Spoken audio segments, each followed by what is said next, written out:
हम मीनू झा प्रणाम करै छी समस्त मिथिलावासी के। अपन माताजी के संग एकटा चैतावर लऽ कऽ उपस्थित छी। धन्यवाद। जय मिथिला, जय मैथिली। कहाँ माँ राम जी के जन्म भेलनि, कहाँ माँ राम जी के जन्म भेलनि,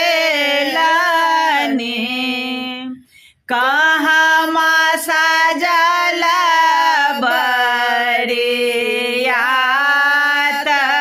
हो रामा, कहाँ माँ सजल बरियात हो रामा। अयोध्या में राम जी के जन्म भेलनि, दशरथ सजल बरियात हो रामा, दशरथ सजल बरियात हो रामा। रथ जे साजल घोड़वा जे साजल, रथ जे साजल घोड़वा जे साजल, साजिले हाथी बहुत हो रामा, साजिले हाथी बहुत हो रामा। एते बरियाती दशरथ जी साजल, चलल जनकपुर धाम हो रामा, चलल जनकपुर धाम हो रामा। जखन हे रामचंद्र चलला जनकपुर, सखे सब पढ़थैन गारे हो रामा, सखे सब पढ़थिन गारे हो रामा। जखन हे रामचंद्र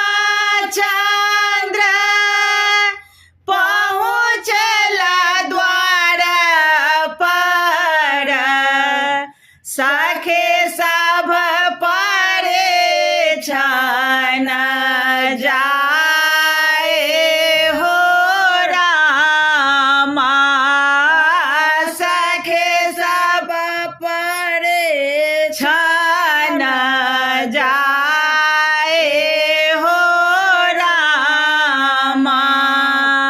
काचहि बाँस केरे डाला बुनाओल, ताहि लेल सिनुर पिठार हो रामा, ताहि लेल सिनुर पिठार हो रामा। सब सखी देख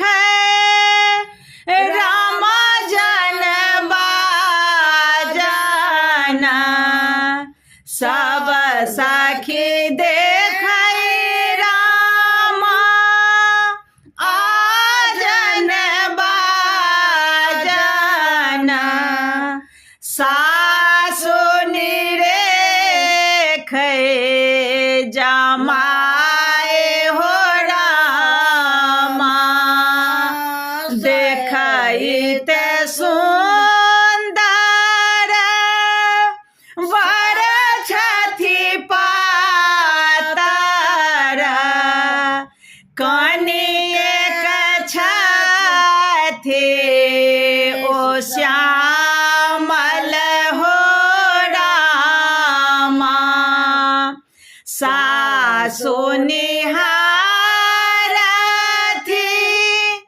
मन विधुआ बथे सीता हमर छथि गोर हो रामा जखन हे रामचंद्र